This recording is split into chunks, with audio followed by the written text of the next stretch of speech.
እንደምናችሁ አሜን አሜን። እግዚአብሔር አምላካችን ስም የተባረከ ይሁን።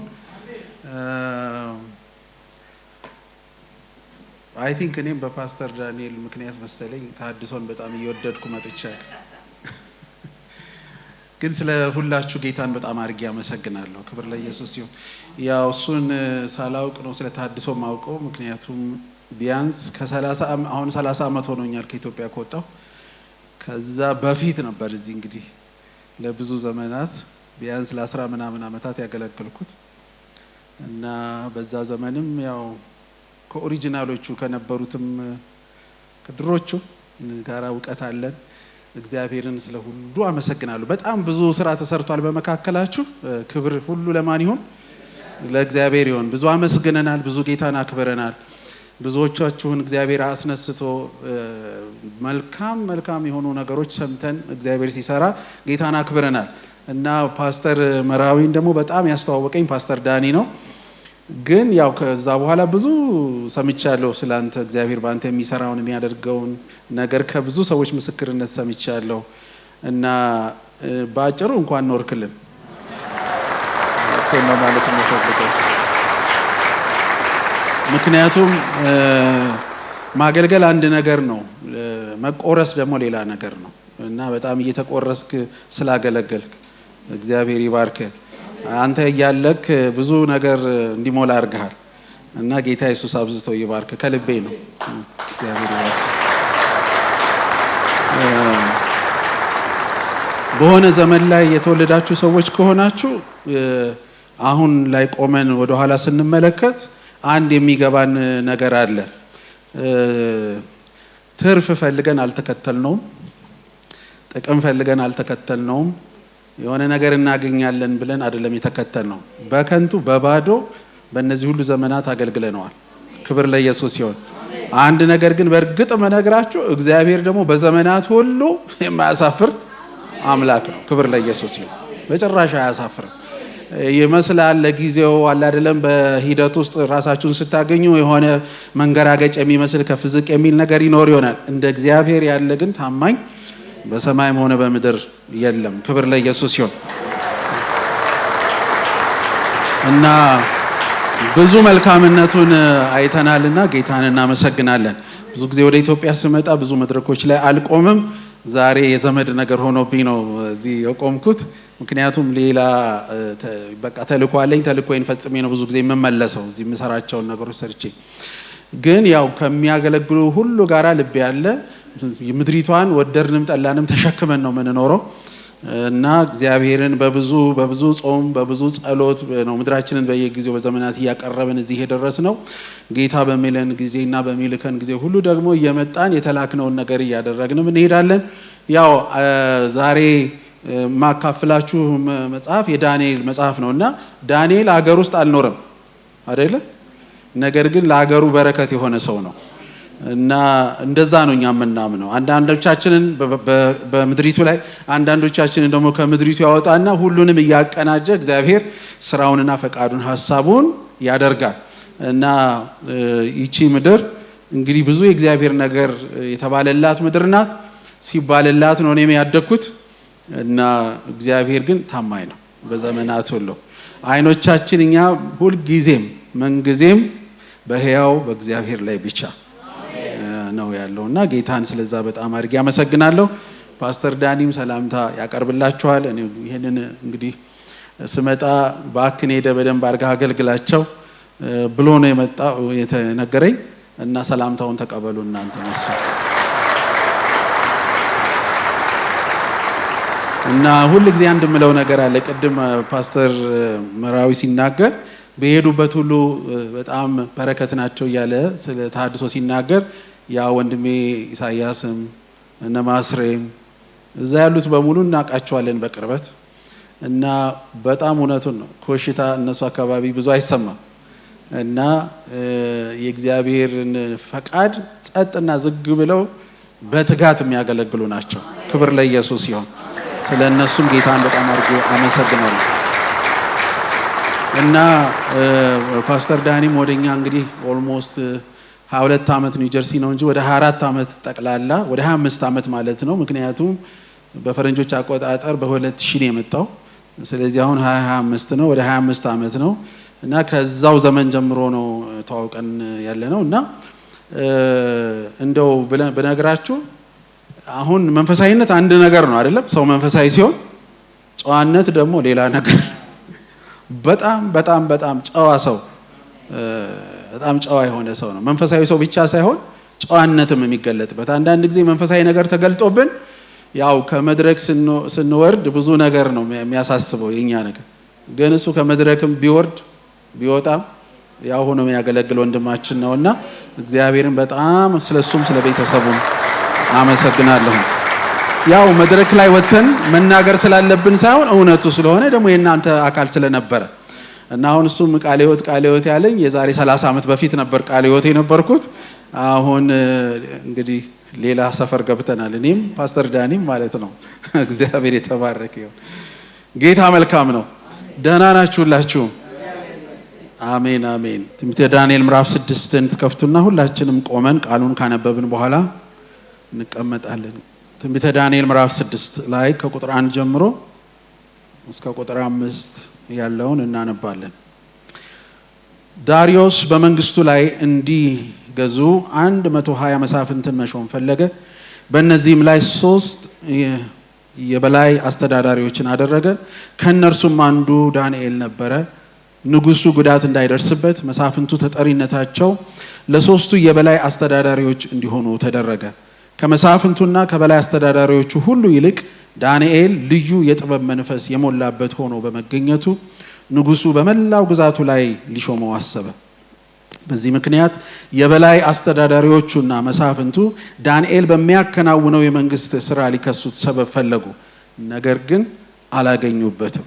ዳንኤል ታማኝ ጠንቃቃና በስራው እንከን የሌለበት ስለነበር በእርሱ ላይ ስህተት ሊያገኙ አልቻሉም።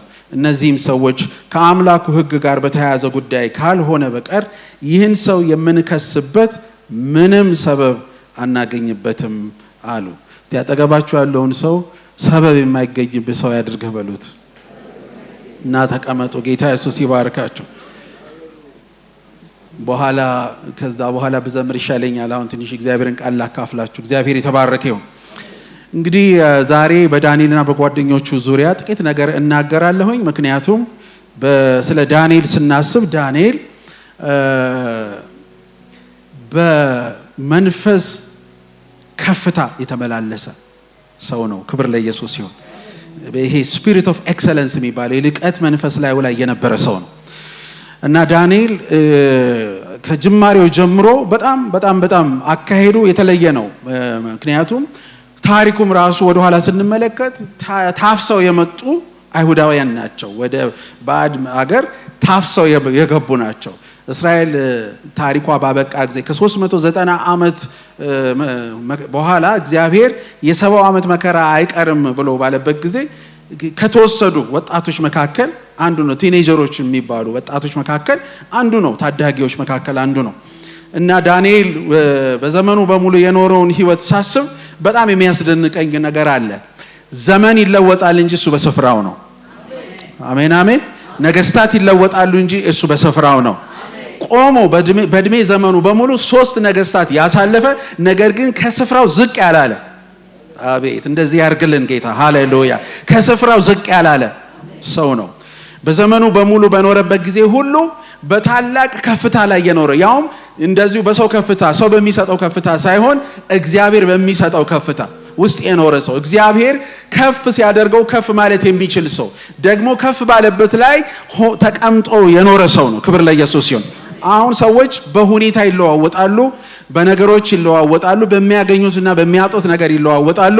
ዳንኤል ጋር ስትመጡ ግን በፍጹም መለዋወጥ የሚባል ነገር የለም።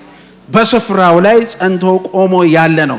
ጥያቄ ልናነሳ እንችላለን። ለምን በእንደዚህ አይነት መንፈስ ተመላለሰ ይሄ ሰው? ለምን በእንደዚህ አይነት ደረጃ ከፍ ብሎ ኖረ? የፈለገ ነገር ቢባል እሱ ለምን ከስፍራው አልወረደም?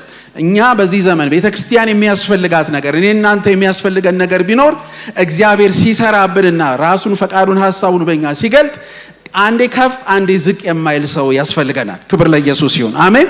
አንድ ቀን ያዕቆብ፣ አንድ ቀን ኤሳው ያልሆነ ሰው ያስፈልገናል። አንዳንድ ሰው በየሳምንቱ ስሙ ይቀየራል፣ በየሳምንቱ ማንነቱ ይቀየራል፣ በየሳምንቱ ከፍታና ዝቅታው ይለያያል።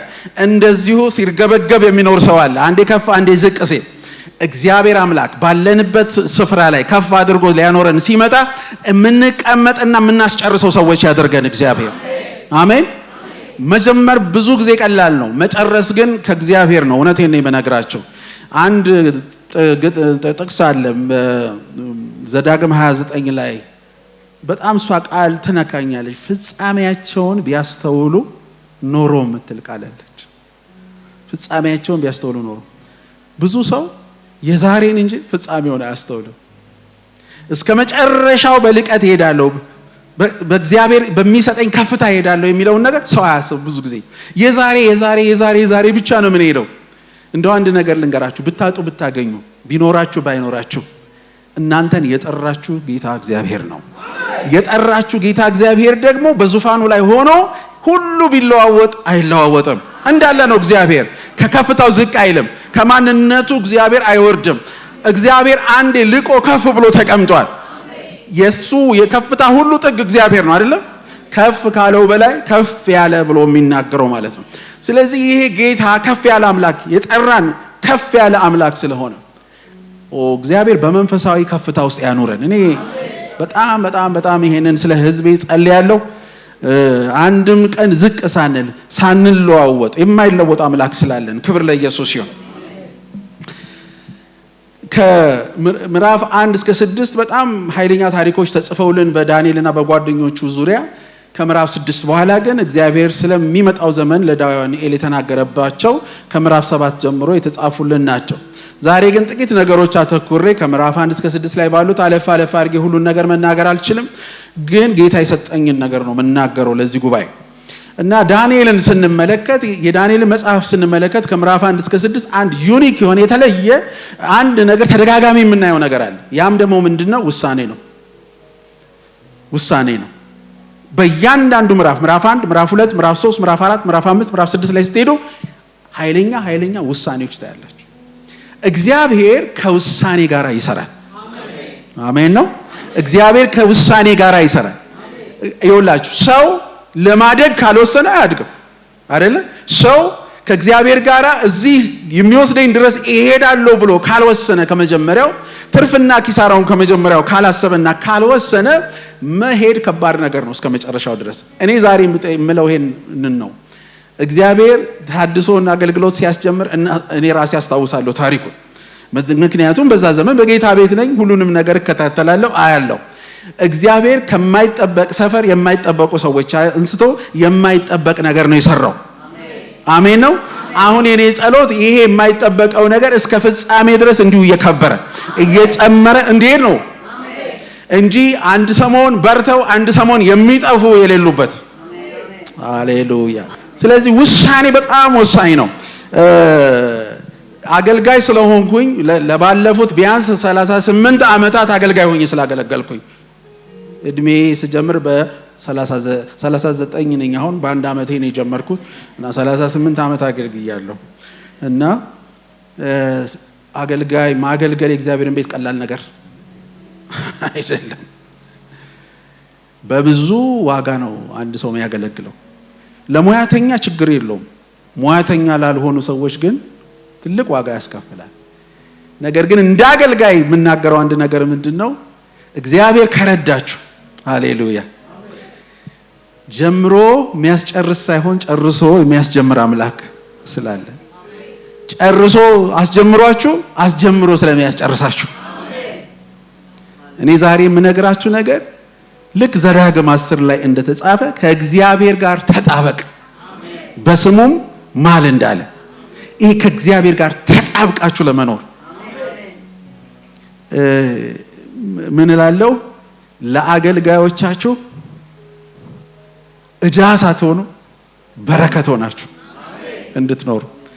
አንድ ነገር አሉ አንድ አባት፣ መሪ የሚያወጣ ህዝብ ያስፈልጋል። የሰማችሁ ነው? መሪ የሚያወጣ ህዝብ ያስፈልጋል፣ ህዝብን የሚያወጣ መሪ ያስፈልጋል። እኛ ብዙ ጊዜ የምናስበው በመሪ በኩል ብቻ ነው አይደል? መሪ ህዝብን ግን መሪም ደግሞ የሚያወጣ ህዝብ ያስፈልጋል አሉ። በጣም ልቤን ነካኝ አገላለጻቸው። እግዚአብሔር በዚህ ይባርካችሁ። የውሳኔ ሰዎች ስንሆን የተጀመሩ ነገሮች በክብር ይጠናቀቃሉ። እግዚአብሔር ወደኛ ያመጣቸው ነገሮች በጣም በሚገርም አካሄድ ከፍ ብለው መሄድ ይችላሉ የውሳኔ ሰዎች ስንሆን። ዳንኤል የወሰናቸውን ልዘርዝርላችሁ እና ጓደኞቹ የመጀመሪያው ነገር እንዳይረክስ ወሰነ ነው የሚለው። ሁለተኛው ጉዳዩን በጸሎት ለመቀየር እና ለመጸለይ ወሰነ። ሶስተኛው ላለመስገድ ጓደኞቹ ወሰኑ። አራተኛው ከሰው ይልቅ እግዚአብሔርን ለመፍራት ወሰነ። አምስተኛው በእግዚአብሔር ስም አልሸቅጥም ብሎ ወሰነ። ስድስተኛው ደግሞ የፈለገ አይነት አዋጅ ይታወጅ እኔና አምላኬ መሃል ያለ ግንኙነት አይቋረጥም ማለት። ይሄ ኃይለኛ ውሳኔ ነው በሰው ህይወት ላይ የማይሞቀው የማይበርደው በከፍታም በዝቅታም ወስኖ ከአምላኩ ጋር የሄደ ሰው ነበር። ዳንኤልን እና ጓደኞቹን ወደ መጀመሪያ ላይ ሲያመጧቸው ምዕራፍ 1 ቁጥር 8 ላይ ዳንኤል ግን በንጉሱ ምግብና የወይን ጠጅ እንዳይረክስ ወሰነ። በዚህ መንገድ ራሱን እንዳይረክስም የጃንደረቦቹን አለቃ ፈቃድ ጠየቀው። እግዚአብሔር ለዳንኤል በጃንደረቦቹ አለቃ ፊት ሞገስንና መወደድን ሰጠው የሚል ቃል አለ። ክብር ለኢየሱስ ይሁን። እነዚህ ሰዎች ወጣቶች መጥተው እያሉ እንግዲህ እንደማንኛውም እንደ ነገስታት አገልጋዮች ተምረው ሰልጥነው ንጉሱን ሊያገለግሉ ቤቱን ሊያገለግሉ የተዘጋጁ ወጣቶች ናቸው። ሲያዩዋቸው በጣም ብራይት ናቸው፣ ብሪሊየንት ናቸው፣ ጭንቅላት አላቸው፣ የሆኑ ነቃ ያሉ ወጣቶች ናቸው። እነዚህ ለንጉሱ አገልግሎት ይገባሉ ተብለው የመጡ ናቸው። እና ለዛ ሲያመጧቸው ሲያስበው የሚያበሏቸው ምግብ ቢበሉ ማንነታቸውን ያስጠላቸዋል። ምክንያቱም እንደ አይሁዳዊ ማድረግ የማይችሉት ነገር አለ። እንደ እግዚአብሔር ሕዝብ እንደ እግዚአብሔር ምርጦች ማድረግ የማይችሉት ነገር አለ። ስለዚህ ምን አሉ? ግድ የለም ይሄ ይቅር፣ ዝም ብለህ ጥራጥሬውን ስጠን፣ ሌላውን ነገር ተወን ብለው ምን ይላል እዚህ ላይ ሲናገር እንዳይረክስ ወሰነ ይላል። እኔ አንድ ነገር እላለሁ፣ ወደ ላይ የማትወጣ ከሆነ ወደ ታች እየወረድክ ነው። እየሰማችሁ ነው? አሁን ሰው ወደ ላይ ካልወጣ እየወጣ ካልሄደ ወደ ታች እየወረደ ነው። አሁን ለምሳሌ ሰው መሰላል ቢወጣ መሰላሉ መሃል ላይ መቆም አይችልም? ይችላል። በክርስትና ውስጥ ግን እንደሱ አይሰራም። በክርስትና ውስጥ እየወጣ ካልሆነ እየወረድክ ነው። አንድ ቦታ መቆም አይቻልም። ስለዚህ እየጨመርክ ሂድ በሉት አጠገባችሁ። የጻድቃን መንገድ እንደ ንጋት ብርሃን ነው፣ ሙሉ ቀን እስኪሆን ድረስ እየተጨመረ ይበራል። ስለዚህ እየተጨመረ ነው የኛ ነገር መሄድ ያለበት። ማደግህ በነገር ሁሉ ይገለጥ ብሎ ሲናገር እየተጨመረ እንዲሄድ ነው። ይሄ በጣም አስፈላጊ ነገር ነው በህይወታችን ላይ እና ይሄንን አንዱ ምዕራፍ የጀመሩት ምን በማድረግ ነው? አንረክስም ነው። ይሄ መንፈስ ዛሬ እዚህ ቤተክርስቲያን ውስጥ ይግባ። አንረክስም። በሚመጣው ነገር አንረክስም። በሚመጣው ጥቅም አንረክስም። በሚመጣው ክብር አንረክስም። በሚመጡ ነገሮች ህይወታችንን ከበው ሊያረክሱን ባሉ ነገሮች ግን ሲታዩ በሰው ዘንድ ተመራጭ የሆኑ ነገሮች ሊሆኑ ይችላሉ። ነገር ግን አንረክስም። ማን ይጠላል የንጉስን መብል? ማን ይጠላል የንጉስን ብፌ? እንዴ እነዚህ ሰዎች ግን ምን አሉ? ችግር የለውም ዝም ብለህ ጥሬውን አቀብለን አሉት። ታዲያ ጥሬውን እየሰጣቸው ምንድነው ያላቸው? እሱ ባካችሁን አደጋ ታስከትሉብኛላችሁ ነበር ያላቸው። ነገር ግን ስለነሱ ሲናገር ከውሃ በስተቀር እና ከጥራጥሬ በስተቀር ምንም አትስጠን ብለው 10 ቀን ፈትነን አሉት። ሃሌሉያ! አቤት ውሳኔ! አቤት ውሳኔ! 10 ቀን ፈትነን ከ10 ቀን በኋላም የንጉሱን መብል ከበሉት ከሌሎች ወጣቶች ይልቅ ጤናማዎችና ሰውነታቸው የወፈረ ሆነው ተገኙ ይላል። የሚያስፈልግ ስጋ ሳይሆን የእግዚአብሔር ፈቃድ ነው በሉት። ሰው በእግዚአብሔር ፈቃድ ውስጥ ይሳካለታል። በእግዚአብሔር ፈቃድ ውስጥ ይከናወንለታል። ጌታ ኢየሱስ ሲናገር ምን አለ? የኔ መብል የአባቴን ፈቃድ ማድረግ ነው አለ። በጣም አንድ ጊዜ ልጆች የጠየቁኝ ለመኖር ብትፈልግ የት ነው መኖር የምትፈልገው አሉኝ። እነሱ የጠየቁኝ ወይ ከተማ ወይ ሀገር ነው። በነገራችን ላይ 3 ሴቶች ልጆች አሉን ከባለቤቴ ጋር። አሁን ቤት ውስጥ የሉም፣ እኛ ብቻችንን ነው የምንኖር። ትልልቆች ናቸው። እና ምን አሉ ሲጠይቁኝ የት መኖር ትፈልጋለህ ብለው ከተማዎች ሀገር ይጠቅሱልኛል። በኋላ የሚጠብቁት ከእኔ የሀገር መልስ ነው እና ወይ ከተማ መልስ ነው። እና አሁን ይሄንን ብነግራችሁ ስለማታምኑኝ ለምን አትተውኝም አልኳቸው። አይ ንገረናሉ። አይደለም ስትሰሙ ትበሳጫላችሁ አልኳቸው። ማለት መልስ አይመስላችሁም። እና ምንድነው መልስ አሉኝ። በቃ ከፈቀዳችሁ ልንገራችሁ፣ እኔ መኖር የምፈልገው የእግዚአብሔር ፈቃድ ውስጥ ነው አልኳቸው። እስቲ አገር ይሁንልህ ፈቃዱ ብላችሁ ባርኩ ለአንድ ሰው።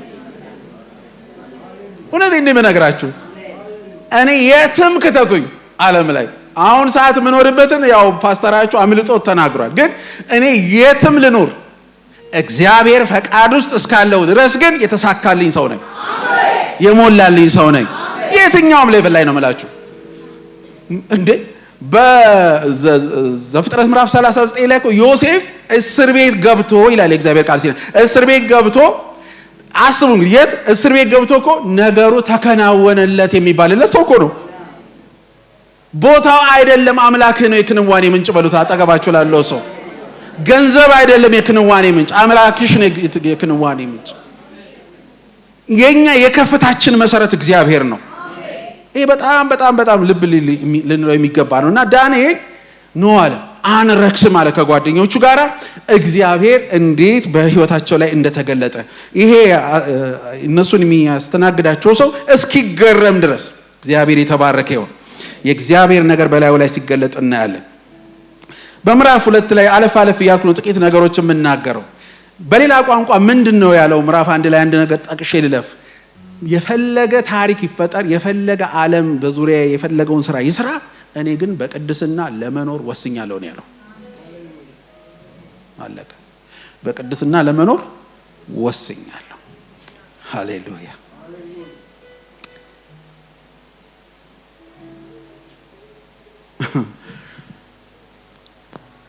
ለምን መሰላችሁ? ኢየሱስን ብዬ ዛሬ እዚህ ጋር የሆነ ደህና ነገር ለብሼ ስለቆምኩ አይደለም። ብዙ ነገር ውስጥ የምናልፍ ሰዎች ነው። ይሄ ለእናንተ ደስታ ብዬ ነው እንጂ በጂንስም ልመጣ እችላለሁ። ችግር የለም። አክብሮት ነው። እግዚአብሔርን ጉባኤ በማክበር ነው እንደዚህ የምንመጣው። ግን አነገልገር በባዶ ምድር አልፌ ያውቃለሁ። ምንም በሌለበት ነገር ውስጥ አልፌ ያውቃለሁ። ከእግዚአብሔር ቸርነት ጋር ግን ጥርሴን ነክሼ በቅድስና ህይወት ማለፍንም ተምሬያለሁ። ምክንያቱም ቅድስናዬን ሊያስጥል ነገር ግን ሊጠቅመኝ የሚችል ብዙ ነገር ውስጥ አልፌያለሁ። ለአመታት አልፌያለሁ። ጊዜ ያሰብኩበት ጊዜ አለ። ልጆቼን እንዴት ነው ልጆቻችንን የምናስተምረው? ራሱ ተአምር የሚሆንብን ጊዜ ነበረ። እንዴት አድርገን ነው የምናስተምራቸው ያልንበት ጊዜ አሳልፈናል። ከሰማይ በታች ባለው ነገር እኮ ነው የምነግራችሁ። ይሄ ላይ ሆኖማ የእግዚአብሔር ቸርነት ነው። ከሱ የሆነ ነገር ምን ችግር አለ? በምድርም እኮ አያሳፍርም ለማለት ነው። ዛሬ በሙሉ ግራጁዌትስ ናቸው፣ የተመረቁ ናቸው፣ በማስተርስ ዲግሪ የተመረቁ ናቸው። አሁን አንዷ ለዶክትሬቷ እየቀጠለች ነው ያለችው። እያንዳንዳቸው የከበረ ትምህርት ቤት ወስዶ ያስተማራቸው እሱ እንጂ እኛ አንዱንም ነገር አናውቀው። በቃ ምንም እኔ ፓስተር 10 ጊዜ በወለድ በዚህ ዘመን አደርገዋለሁ ችለዋለሁ የማልለው ሰፈር አስገብቷቸው በእኔ አቅም ሊሆን የማይችል ነገር እያስገባ እያስደረገ እግዚአብሔር የዛሬ ነገራችሁን አትመልከቱ። አሜን። የዛሬ ነገርህን አትመልከት በሉት ለአንድ ሰው። ዛሬ በጣም የሆነ ቦታ ልትሆን ትችላለህ። እግዚአብሔር ግን እንደዛ አይደለም። የውላችሁ ከፍታና ልቀት ያለው ልብ ውስጥ ነው እንጂ ውጫዊ ነገር ላይ አይደለም። እና እግዚአብሔር ቀን ቆጥሮ እኮ የሚመጣ አምላክ ነው። በመንገድህ ላይ ስትሄድ እግዚአብሔር ይገለጣል። ፈቃዱና ሐሳቡ ውስጥ ስትገኝ እግዚአብሔር ራሱ ይገለጣል። ታማኝ ነው እግዚአብሔር። ስለዚህ በቅድስና ለመኖር ወሰኑ ነው የሚለው ዳንኤልና ጓደኞቹ። እግዚአብሔር የተባረከ ይሁን። ያው ሁለተኛው ምዕራፍ ላይ እናውቀዋለን። በናቡከደነጾር ጊዜ የሆነውን ታሪክ እናውቃለን። ይሄ ዳንኤል የትውልድን ቋጠሮ ለመፍታት እግዚአብሔር የላከው ሰው ነበረ። አንድ ተራ አይሁዳዊ የሚባል ሰው ወክ አድርጎ ተዘርፎ ተወስዶ ተነጥቆ የገባ ሰው የንጉሥ ህልም ፈቺ ሆኖ ተገኘ። ለአስቴር ምን አላት መርዶክዮስ? ለዚህ ሰዓት እዚህ እንደተቀመጥሽ ማን ያውቃል? አንዳንድ ሰዎች ያልጠበቃችኋቸው ሰፈር አላገኛችኋቸው? ያልጠበቃችኋቸው ቦታዎች ላይ አግኝታችሁ አላላችሁ?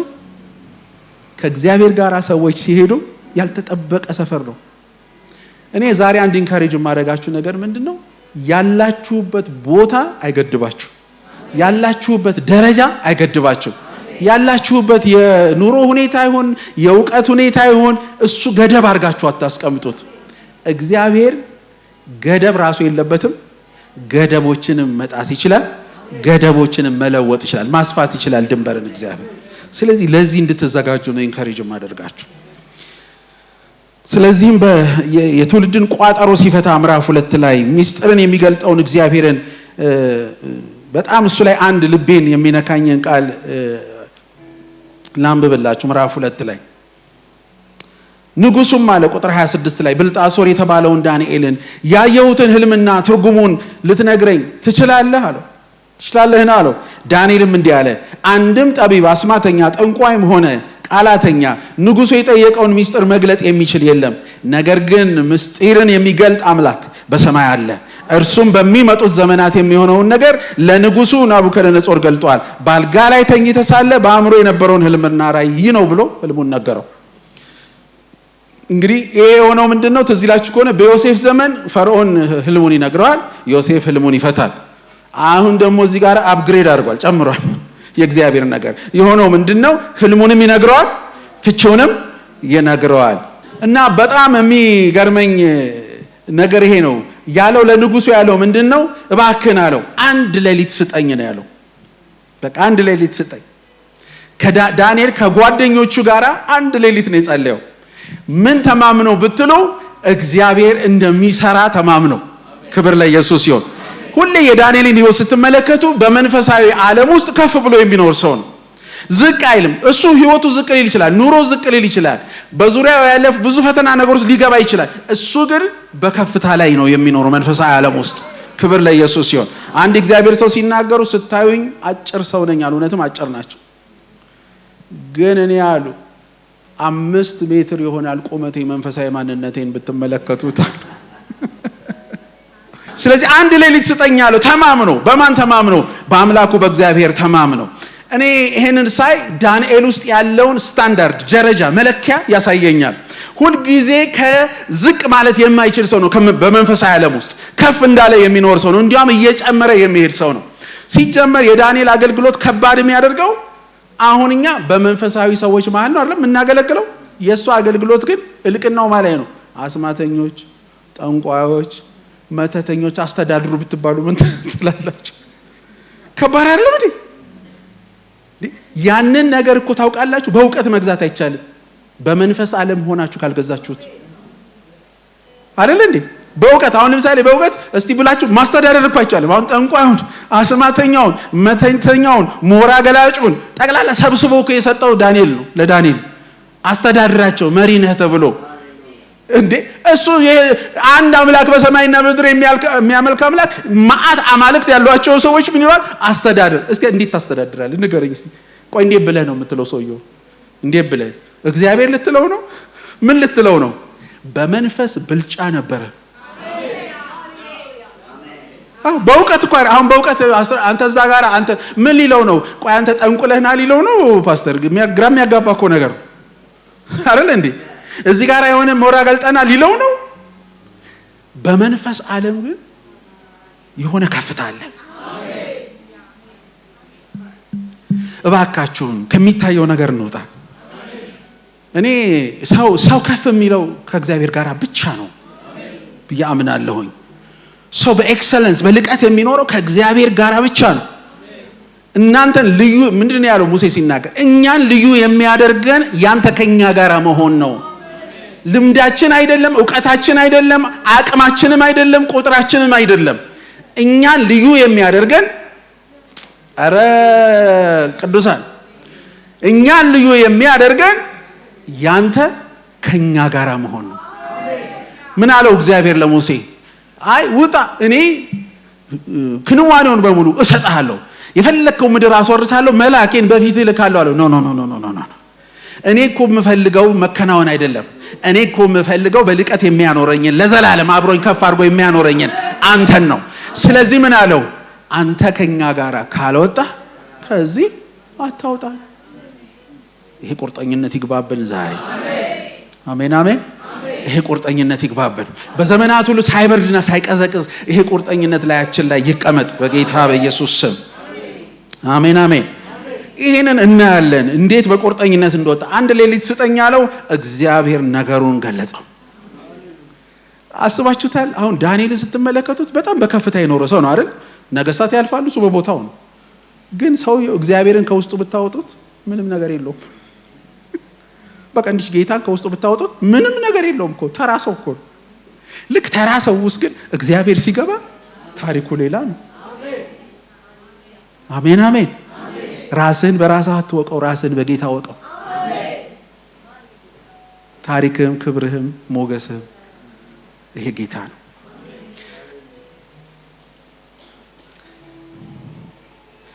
ምን አልኳችሁ?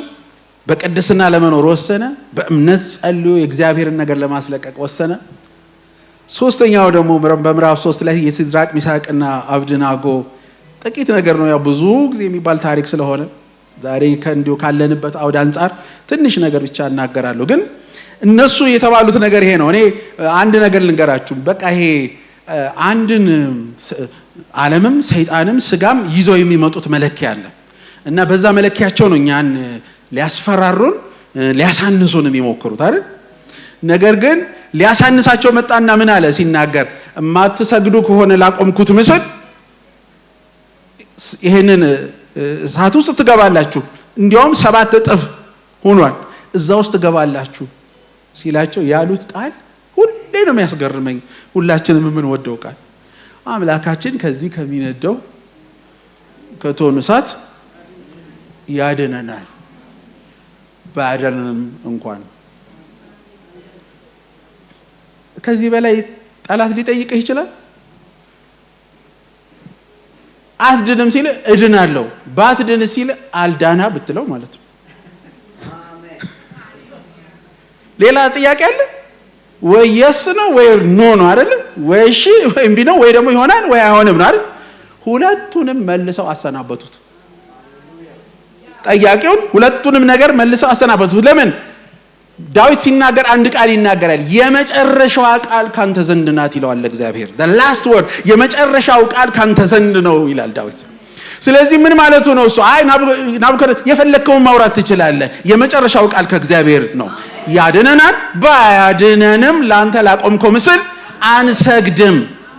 አትውረድ በሉት። አጠገባቸው ያለውን ሰው ሺህ እሳት ቢነድ አትውረድ በሉት። አምላክ ካንተ ጋራ ነው በሉት። ስታንዳርድ ነው። ስታንዳርድ መጠበቅ አለበት። ደረጃ መጠበቅ አለበት። መንፈሳዊ ደረጃችን መጠበቅ አለበት። እንዲያውም እያደግን ነው እንጂ መሄድ ያለብን መቀነስ የለብንም። ክብር ለኢየሱስ ይሁን። ስለዚህ አንወርድም አሉ። ሁለቱንም ጥያቄ ስለመለሱለት ምንም ማድረግ አልቻለም። ስለዚህ አንስተው ሊወረውሯቸው ሲሉት እዚህ ይላቸዋል፣ ቀድሟቸው የተገኘ ነበረ። ሃሌሉያ ሃሌሉያ። እኔ እነሱን ታሪኩን ልቀን ስገልጠው በአንድ ቃል ነው የምገልጠው። ለመጀመሪያ ጊዜ እሳትን ከውስጥ በኩል የተመለከቱ ሰዎች፣ ለመጨረሻም ጊዜ እሳትን ከውስጥ የተመለከቱ ሰዎች እነሱ ብቻ ናቸው። ይሄ ነው ስታንዳርድ ማለት። መለኪያው በቃ ተጠብቆ ደረጃው ተጠብቆ አንወርድም ከወጣንበት። ብንተርፍ ባንተርፍ ጉዳያችን አይደለም ላንተ። አቤት አቤት አቤት ያርጋችሁ እንደዚህ ያትረፍርፋችሁ እንደዚህ። በእውነት ነው የምላችሁ፣ በእውነት ባርካችኋለሁ። እንደዚህ ያርጋችሁ እግዚአብሔር። ማትወርዱ በቃ ዓለም ቢገለበጥ ምድር ቢነዋወጥ ኖ አምላኬ በሶፋኑ ላይ ነው። ልቀት ማለት ከአምላክ ጋር ተጣብቀህ መኖር ማለት ነው። አሸናፊ ለዘላለም እሱ ብቻ ስለሆነ ስለዚህ በፍጹም አንወርድም አሉ። አማልክት መልክ ያለው የሚመስለው ጣል ውስጥ ይጠብቃቸዋል። እነሱ ወረወሯቸው፣ የወረወሯቸው ናቸው የሞቱት። ለዛም የሞቱት በሳቱ ሳይሆን በወላፈኑ ነው። እነሱ ግን የእግዚአብሔር ቃል ሲናገር ልብሳቸው እንኳን አይሸትም ነበር ይላል። ጨስጨስ ሳት አይሸትም ነበር ይላል። ሃሌሉያ ሮጥ ብለን ብንመጣስ አንዴ ኢየሱስ ጌታ ነው። ሃሌሉያ። በጣም ይሄንን ሳስብ ይውላችሁ እኔ አንድ ነገር ልንገራችሁ። ክርስትና በማይነቃነቅ መሰረት ላይ የተመሰረተ ነው። ለዚህ ነው የሚያድገው። ክርስትና ባህሪው ማደግ ነው። ሰው በማይነቃነቀው ባለቱ ላይ ከተመሰረተ፣ በኢየሱስ ላይ ከተመሰረተ አይነቃነቅም። የማይነቃነቅ ነገር ደግሞ ምን ማድረግ ይቻላል? ማሳደግ ይቻላል አይደል? እየጨመርን መሄድ ይችላል። መሰረቱ ትክክል ከሆነ ወደ ላይ በደንብ መገንባት ይችላል። መሰረቱ ትክክል ካልሆነ ነው ችግሩ። እኔ ዛሬ የምነግራችሁ ነው፣ በማይናወጥ መሰረት ላይ ተመስርተናል። በክርስቶስ የሆነን ሰዎች ሁላችን በማይናወጥ መሰረት ላይ አይናወጥም፣ አይናዋወጥም። በዛ መሰረት ላይ ተመስርተናል። በዚህ መሰረት ላይ እድላችን፣ እጣ ፈንታችን ማደግ ነው። ስለዚህ ነው የተመሰረታችሁበትን ነገር አውቃችሁ ወደፊት እያደገን ወደ ላይ እያደገን መሄድ የሚገባን። ለዛ ነው ምዕራፍ 4 ላይ ሄደን ደግሞ ስንመለከት በጣም ሌላ የሚገርም ነገር አለ። አጭር ነገር ነው የምናገረው። ይሄ በጣም ከባድ ነው። ንጉሱ መጥቶ ህልሙን ለዳንኤል ይነግረዋል። ለብልጣሶር ይነግረዋል እና ሲነግረው ህልሙ በጣም ከባድ ህልም ነው። ምክንያቱም ራሱ በንጉሱ በራሱ ላይ ነው ህልሙን ያለመው። የሚያወራው ያየው ስለ ዛፍ ነው። ዛፉ የሚደርስበትን ችግር ነው የሚናገረው እና ይሄ ነገር ምንድነው ብሎ ሲነግረው፣ ተርጉምልኝ ብሎ ሲነግረው ቁጥር 24 ምዕራፍ 4 ቁጥር 24 ላይ እናንብበው። እንደዚህ ይላል። ቁጥር 19 ነው የፈለኩት።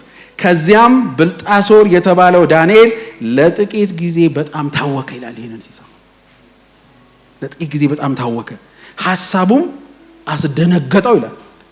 ምክንያቱም ወርዶ እንደ በሬ ሳር ሊበላ ነው ንጉሱ። ከባድ ነው ይሄንን መናገር ለባለስልጣን ከባድ ነው አይደል? ባለስልጣን ፊት ቆመ ጉድህ ነው ልትለው ከባድ ነው አይደል? ወዮልህ ለማለት ከባድ ነው። ባለስልጣን ፊት ነው የቆመው። ደግሞ የዛ ዘመን ባለስልጣን ከዘንድሮ ይለያሉ። ለምን? እንደ አምላክ ያረጋቸዋል። ያሉት ቃል ሁሉ አንድም ሳይቀር ይፈጸማል። ስለዚህ እነሱ ፊት ማለት በሰከንድ ውስጥ ግደለው ካለ በሰከንድ ውስጥ ነው የምትሞተው። ከባድ ቦታ ነው። ስለዚህ ንጉሱ ብልጣሶር ሆይ ህልሙም ሆነ ትርጉሙ አያስደንግጥህ ብሎ ህልሙን ሲተረጉምለት እናያለን። በጣም ገረመኝ። ምን አለ? ንጉሱን ከመፍራት በላይ የሚፈራው አምላክ አለ። ሃሌሉያ። ንጉሱን ከመፍራት በላይ የሚፈራው አምላክ አለ። ይሄ ትልቅ መንፈሳዊ ከፍታ ነው። አለመደንገጡ፣ አለመፍራቱ፣ ከሰው ይልቅ እግዚአብሔርን እፈራዋለሁ ማለቱ። ሐዋርያት እንዳሉት ከሰው ይልቅ እኛ እግዚአብሔርን እንፈራለን እንዳሉ ሐዋርያት ሥራ ምዕራፍ 4 ላይ ታስረው ሲል እኛ እግዚአብሔርን እንፈራለን እንዳሉ እግዚአብሔርን ከሰው በላይ እፈራዋለሁ ሲል የፈለገውን ያርገኛል፣ እውነቱን ግን ግጥም አድርጌ እነግረዋለሁ አለ። ዛሬ ሁሉም ሰው መስማት የሚፈልገውን የሚያሰማበት ዘመን ላይ ያለ ነው። ሁሉም ደስ የሚለውን ነው የሚነግረው። ሁሉም ሄዶ ግን ደስ የማይለውን ሁሉ የሚነግረው ለሌላ ሰው። ለሰውየው ግን ደስ የሚለውን ነገር ነው የሚነግረው። መስማት የሚፈልጉትን ነገር ነው የምንነግራቸው። ይኸውላችሁ ይሄ ምን ማለት ነው ታውቃላችሁ? ከእግዚአብሔር ይልቅ ሰውን መፍራት ማለት ነው። ደግሞ ሰውን መፍራት ወጥመድ። ስለዚህ ከገባንበት ወጥመድ መውጣት አለብን። በመንፈሳዊ ከፍታ ላይ መመላለስ አለብን። ይሄ ኤክሰለንስ፣ ይሄ ልቀት በእኛ ህይወት ውስጥ መምጣት ይገባዋል። ክብር ለኢየሱስ ይሁን። ስለዚህ ይሄንን እናያለን። ምዕራፍ 5 ላይ ያለውን ደግሞ ቶሎ ላሳያችሁ። ሐሳቧን ብቻ ነው ማሳያችሁ። ምዕራፍ 5 ላይ ደግሞ ሄደን ስንመለከት በጣም የሚገርም አባባል አለ። ተጨነቀ ንጉሱ ባየው ነገር፣ በግድግዳ ላይ ወጥቶ በተጻፈው ነገር ማኔ ቴቄል ፋሬስ ብሎ ሲጻፍ ደነገጠ ንጉሱ። በደነገጠ ጊዜ ንግስቲቷ ያለችውን ነገር ላንብብላችሁ። ምዕራፍ 5 ላይ እንሂድና ቁጥር 10 ንግስቲቱም የንጉሱንና የመኳንንቱን ድምፅ ሰምታ ወደ ግብዣው አዳራሽ ገባች። እንዲህም አለች፣ ንጉሥ ሆይ ለዘላለም ንገስ፣ አትደንግጥ፣ ፊትህም አይለዋወጥ አለችው። ሃሌሉያ። ለምን አለችው? በመንግስት ውስጥ የቅዱሳን አማልክት መንፈስ ያለበት አንድ ሰው አለ። ይህ ሰው በአባት ዘመን እንደ አማልክት ጥበብና ማስተዋል ዕውቀትም የሞላበት ሆኖ ተገኝቷል። አባት ንጉሡ ናቡከደነጾርም የጠንቋዮች፣ የአስማተኞች፣ የኮከብ ቆጣሪዎች እና የመተተኞች አለቃ አደረገው። ንጉሡ ብልጣሶር ብሎ የጠራው ይህ ዳንኤል መልካም መንፈስ፣ ዕውቀትና ማስተዋል ያለው ሆኖ ተገኘ። መንግስት የተረጋጋው ዳንኤል ስለተቀመጠ ነው መንግስት ውስጥ። ይኸውላችሁ የሆነ የመንግስትን ሚዛን ሊንሻፈፍ ያለውን ነገር ቁጭ ብሎ እንደ ሚዛን ያስተካከለው በሚናወጥ መንግስት መካከል መጣችና አትናወጥ፣ አትደንግጥ፣ አለ ሰው አለች። ሃሌሉያ! አለ ሰው። ምን አይነት ሰው አለ? የአማልክት መንፈስ ያለበት ብላ ጠቀሰችው እሷ። የአማልክት መንፈስ ያለበት አንድ ሰው። ይሄ መልካም መንፈስ የሚለው ቃል በእንግሊዘኛው ስፒሪት ኦፍ ኤክሰለንስ፣ በአማርኛው የልቀት መንፈስ በላዩ ላይ ያለ ሰው አለ እዚህ ጉባኤ ውስጥ።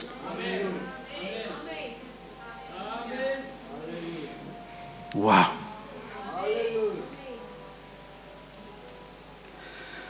በክርስትና ውስጥ ሁለት አይነት ሰዎች አሉ። የሚከተሉ እና የሚያስፈልጋቸውን ነገር ሁሉ ከጌታቸው የሚቀበሉ፣ ሁለተኛ ደግሞ በክርስትና ውስጥ የሚመስሉት አሉ ጌታቸው። በሌላ ቋንቋ ደቀ መዝሙሮች አሉ፣ ተከታዮች አሉ። ተከታዮች ስራቸው ምንድን ነው? ሁሉ ጊዜ መቀበል የሚችሉትን ነገር መቀበል፣ ግን መከተል ነው። መምሰል አይጨነቁም፣ መሆን አይጨነቁም፣ መከተል ብቻ ነው። ዘንድሮ ሽግግር ነው በቤትህ በሉት እስቲ ለአንድ ሰው ልትመስለው ነው በቃ በሉት። ወደዚህ ነው የምትገባው በሉት። እኔ በጣም ነው በቃ እንዲህ አይነት ሰዎች ያስፈልጉናል። ይኸውላችሁ ከሚናወጠው ጋር የሚናወጥ፣ ከሚጨነቀው ጋር የሚጨነቅ፣ ግራ ከሚጋባው ጋር ቁጭ ብሎ ግራ የሚጋባ፣ አንዱን ሲያማ አብሮ የሚያማ እግዚአብሔር ከዚህ ዘመን ውስጥ ቤተክርስቲያንን ያውጣት። ወቅቱ ይሄ ነው። ባልተረጋጋ መንግስት መሃል የተረጋጉ የእግዚአብሔር ልጆች፣ ተረጋግተው የሚያረጋጉ የእግዚአብሔር ልጆች፣ ባልተረጋጋች ምድር ላይ የሚያረጋጋ መንፈስ ያለባቸው የእግዚአብሔር ልጆች። ስለዚህ ምን አለ? አትደንግጥ አለችው፣ አትጨነቅ። ንግስቲቷ እኮ ናት ይሄንን የመሰከረችው። እንዴት አላወቅም? እንዴት ይሄን አላወቅ? እሷ እኮ አውቃለች። አብራው ነው ያለችው እዛ። በአባት ዘመን እኮ የነበረ ሰው ነበረ። የሚያረጋጋ ሰው ያርግ በዘመኑ በሙሉ። እየተጫወትከውም ቢሆን ማረጋጋ ያርግ። ጌታ ኢየሱስ ይባርክ። እባርካችኋለሁ በእውነት እግዚአብሔር የምናረጋጋ ሰዎች፣ ስቴቢላይዝ የምናረግ ሰዎች፣ ነገርን የምናረጋጋ ሰዎች። ለምን? መንፈሱ በእኛ ላይ ስላለ፣ ኃይሉ ክብሩ በእኛ ላይ ስላለ፣ ሞገሱ በእኛ ላይ ስላለ በጣም በጣም ወሳኝ ነው። እግዚአብሔር በዚህ መንፈስ ውስጥ እንድንመላለስ ይፈልጋል። እና ንጉሱ ያለው ሄደን ነው። ብዙ ስጦታ ሊሰጠው ፈለገ። ዘንድሮ ከሰጡን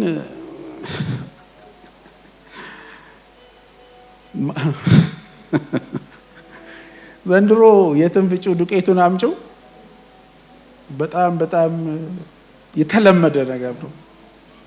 እና ያለውን ላምብላችሁ። ዳንኤልም ለንጉሱ እንዲህ ሲል መለሰ፣ ስጦታዎችህን ለራስ አድርግ፣ ሽልማቶችህንም ለሌላ ሰው ስጥ። ይሁን እንጂ ጽሕፈቱን ለንጉሱ አነባለሁ፣ ትርጉሙም ምን እንደሆነ እነግረዋለሁ አለ። ሃሌሉያ። የሆነ ግን ከፍ ያለ መለኪያ አታዩም? ዳንኤልን ስታዩ በቃ አይወርድም፣ ከዛ ከፍታ ላይ አይወርድም። እግዚአብሔር እያሳደገው ካለው ዓለም ውስጥ መንፈሳዊ ዓለም ውስጥ አይወርድም። ሰውየው ሁሌ ከፍ ብሎ ይኖራል። በጽድቅ ይኖራል፣ በቅድስና ይኖራል፣ በእምነት ይኖራል። ሁሌ ከፍ እያለ ነው የሚሄደው። ስለዚህ እዚህ ጋር መጣና ትንሽ በቃ እጅ መንሻ ነገር ችግር የለም አለው። ገንዘብህ ለራስህ ይሁን ችግር የለም፣ ነገር ግን ህልምህን እኔ እፈታለሁ አለው። ክብር ለኢየሱስ ይሁን። ወደ መጨረሻው ፓርት ልውሰዳችሁ፣ ወደ 6ኛው ክፍል ምዕራፍ 6 ላይ ይሄ ነው እንግዲህ የዚህኛው የዳንኤል ታሪክ የመጨረሻው ዋናው ክፍሉ ይሄ ነው። እና በዚህ ዘመን ላይ የሆነው ነገር ምንድነው? በመንግስቱ ሁሉ ላይ እንዲገዙ ይላል ምዕራፍ 6 120 መሳፍንትን ሾመ። ስለዚህ በመንግስቱ ውስጥ ግን ተወዳጅ ማን ነበረ እና ተፈላጊ? አሁንም ዳንኤል ነበረ። ለምንድን ነው ዳንኤል ተፈላጊ የነበረው ብለን ስንል በጣም ኃይለኛ ምስክርነት ስለ ዳንኤል አለ። ምን የሚል ነው? ዳንኤል ታማኝ፣ ጠንቃቃና በስራው እንከን የሌለበት ስለነበር። አሜን። እስቲ አንድ ሰው ትከሻ ላይ ወይም አጠገባችሁ መያዝ ከቻላችሁ እጁን ያዙና ታማኝ በሉት፣ ጠንቃቃ፣ በስራ እንከን የሌለብህ ያድርግህ በሉት፣ እንዲህ ኑርለት በሉት። እስቲ አሜን አሜን።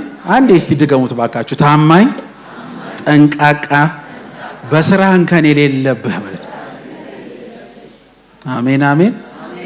ዋው ምን አይነት ስታንዳርድ ነው! ደስ አይልም? አሁን በንግድ ዓለም ውስጥ አንዳንድ ነጋዴዎች ጋራ መንግስት ይመጣል፣ ይበረብራል፣ አንድ ጠብታ ስህተት ያጣል። ደስ አይልም? አንዳንዱ ጋር ገና ሲጀምረው ነው የሚያገኘው።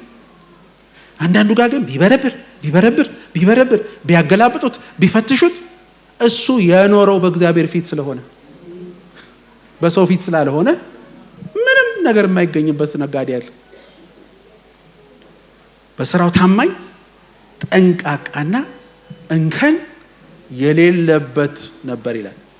እና ንጉሱ ምን አሰበ? ነው አለ እኔም ሾመው ዳንኤልን ነው ብሎ ሲያስብ ያተረፈው ነገር ቢኖር ቀናተኛ ነው። ቀኑበት። ስለቀኑበት እንዴት አድርገን ልንጥለው እንችላለን? ይሄን ነው አንዱ መነግራችሁ። እንዴት አድርገን ልንጥለው እንችላለን ይሄን ሰው የሚል አጀንዳ አውጥተው እየተማከሩበት ስብሰባ ተጠርተው በቃ እስቲ ስትራቴጂ እናውጣ፣ እንዴት አድርገን ይሄን ሰው እንጣለው ብለው ሲሉ ቢፈልጉ ኦዲት ቢደረግ ማለት ነው። ሰው ቢበረበር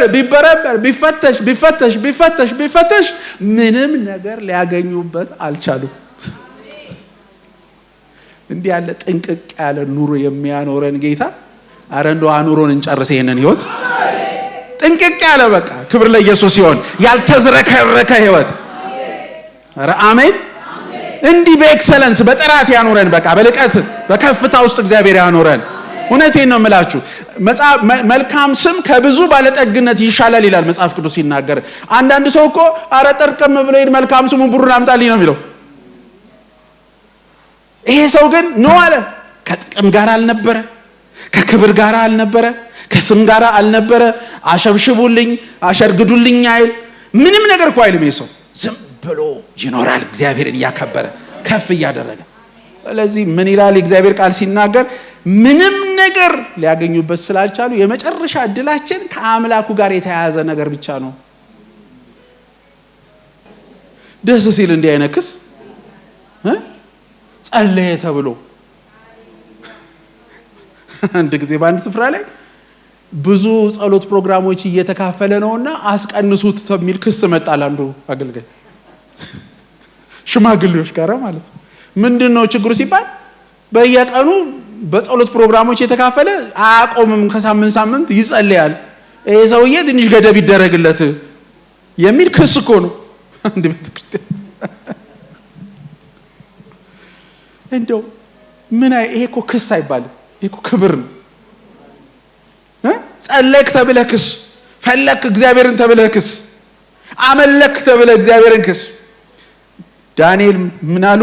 ከአምላኩ ጋር የተያያዘ ጉዳይ ነው፣ ሌላ ነገር ሊኖር አይችልም አሉ። ሌላ ሰበብ አናገኝበትም አሉ። በዘመን ሁሉ ሰበብ አይገኝብህ በሉት አጠገባችሁ ያለውን ሰው ባካችሁ ባርኩ። ሰው ሰበብ አይገኝብህ።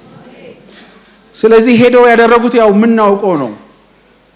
የንጉሱን ምስል አሰሩ። ለሱ የማይሰግድ ሁሉ የት ይጣል ተባለ?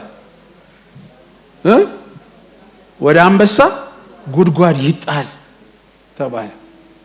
ስለዚህ ዳንኤል አዋጁ ይላል ቁጥር 10 ላይ እንደወጣ ባወቀ ጊዜ፣ አቤት የቃል ስወደው፣ እንደወጣ ባወቀ ጊዜ ወደ ቤቱ ሄደ። መስኮቶቹ በኢየሩሳሌም አንጻር ተከፍተው ባሉበት በሰገነቱ ቀድሞ ያደርግ እንደነበረው በቀን 3 ጊዜ ተንበርክኮ ጸለየ፣ አምላኩንም አመሰገነ። ስንቴ? በቀን 3። የሚቀንስ ነገር የለም እኔ ጋራ፣ መለኪያው አይቀንስም። ያለሁበት ስፍራ አልወርድም። ክብር ለኢየሱስ ይሁን። እዛው ነው የምታገኘኝ። ከዛው ላይ ለቅመህ እስር ቤት ትከተኛለህ እንጂ እዛው ቦታ ላይ ነው የምታገኘኝ። ክብር ለኢየሱስ ይሁን። ምንም አይነት አዋጅ ይውጣ አለ፣ ችግር የለም፣ አዋጅ መውጣት ይችላል። እሱ ቀድሞ ያደርገው እንደነበረ አዲስ ጸሎት አልጀመረም፣ ያደርገው የነበረው ነው። ሃሌሉያ። ሰዎቹም በአንድ ላይ ሄደው ዳንኤልን ሲጸልይና አምላኩን ሲማጸን አገኙት የሚል ቃል አለ። ጸሎት ሰፈር ተገኘ ወንድሜ። አስጀምረዋል፣ በቤቱ አቁመዋል፣ ተክለዋል። ሌላ ሰፈር አትገኙ። ምክንያቱም የኔ ፍጻሜ ያለው በሰው እጅ አይደለም፣ ያንተ ፍጻሜ ያለው በሰው እጅ አይደለም፣ ያንቺ ፍጻሜ ያለው በሰው እጅ አይደለም፣ በሕያው በእግዚአብሔር እጅ ነው። ዕጣ ፈንታችን በሱ እጅ ነው ያለው። ፍጻሜያችን ያለው በሱ እጅ ነው። ማንም ተነስቶ የፈለገውን ማድረግ አይችልም፣ በጭራሽ አይችልም። አንድ እግዚአብሔር ሰው ሲናገር አስታውሳለሁ፣ በፊት ነው ቆይቷል። ለምን እኔ በዳምጠው መታችሁ ላይ አትወጡብኝም? ተገጣጥሜ እነሳለሁ፣ እግዚአብሔር በእኔ ካልጨረሰ አለ። ሃሌሉያ። ኢየሱስ ጌታ ነው። ይሄ እኮ ከንቱ ፉከራ አይደለም። እኔ እንኳን ብደክም የማይደክም መያዝ ቢያቀተኝ የሚይዘኝ ጀመር አይደለም የሚያስጨርሰኝ እግዚአብሔር አለ።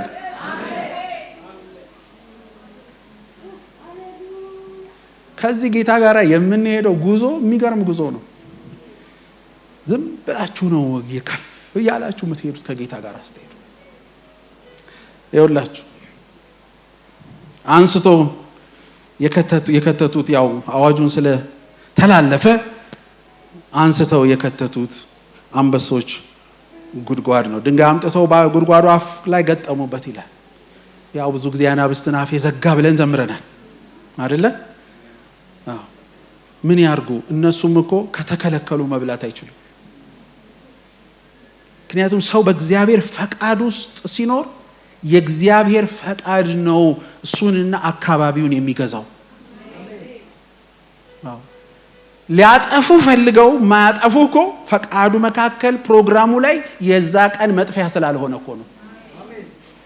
የእግዚአብሔር ፈቃዱ ስትኖሩ ፈቃዱ ውስጥ ነው የምትኖሩት ማለት ነው። ትዝ ይላችኋል ጴጥሮስ ያለው ቃል በባህር ላይ ኢየሱስ ወክ እያደረገ ሲመጣ በወጀቡ ላይ።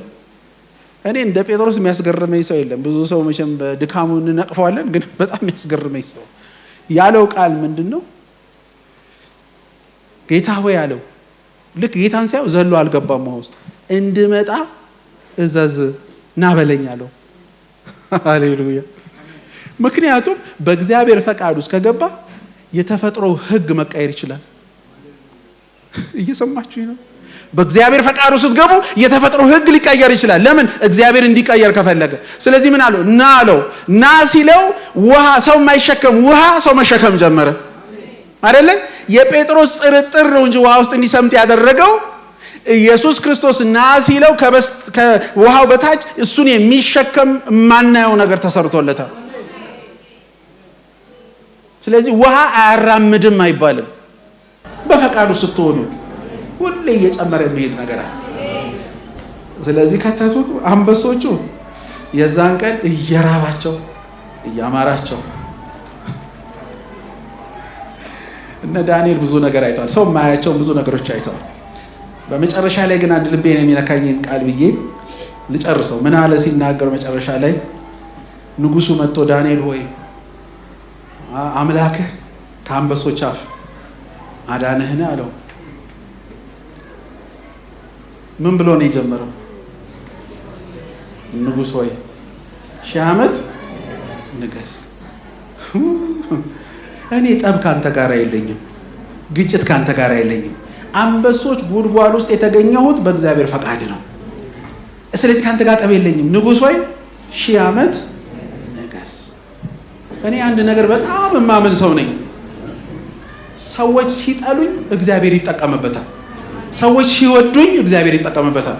ይሄ የእግዚአብሔር አሰራር ነው። አሁን ለምሳሌ እግዚአብሔርን ለሚወዱ የሚለው ጥቅስ አለ አይደል? እግዚአብሔርን ለሚወዱ እንደ ሐሳቡም ለተጠሩ ነገር ሁሉ ለበጎ እንዲደረግ ይህን እናውቃለን ይላል። ስለዚህ እግዚአብሔርን ለሚወዱ እንደ ሐሳቡ ለተጠሩ ይሄ ነገር ሁሉ ለበጎ የሚለው ቃል ነገር ሁሉ ለበጎ እንዲሆን እግዚአብሔር የሚመጡትን ነገሮች ሁሉ ቀጥሮ ያሰራቸዋል ማለት ነው። አገኛችሁታል? ስለዚህ ክፉ ሲመጣ ክፉን ራሱን ይቀጥረውና ላንተ ያሰራዋል። አረ ቅዱሳን ገባር መልካም ነገር ሲመጣ ብቻ አይደለም ክፉ ነገር ራሱ በመንገድ ላይ ሲመጣ እሱን ሃየር ያደርጋል ይቀጥረውና በል ለልጄ ስራ ስራላት ለሷ ጉዳዩን ፈጽም የሚለው እግዚአብሔር ይሄ ማለት ያ ጥቅሱ ትርጉሜ ነው ነገርን ሁሉ ለበጎ የሚለው ቃል ምንድነው የሚመጣውን ነገር ሁሉ እግዚአብሔር እንደ ቅጥረኛ ላንተ ያሰራዋል አሜን ይሄ ጌታ ጋር ምን ሄድ ከሆነ ለምን የህይወት ግራፋችን እንዲህ ከፍ ዝቅ ሲል ለምን ይኖራል በሰው መለኪያ ምን አልባት ምንም ሰው እኮ በእኛ ሰው ሲባል ያው ድካም አለ ድካማችን ምንድነው በቁጥር በአሃዝ በምናምን ነው የምንሰራውኛ አለ አይደለም ስንት አለ በእንደዛ ነው አይደል ሰው የሚሰራው ስንት ባለጠጎች ስንት ነገር ይዘው መሆን የሚፈልጉትን መሆን አልቻሉም አንድ ደግሞ ተራሰው የብድግልና መሆን ያቃታቸውን ይሆነዋል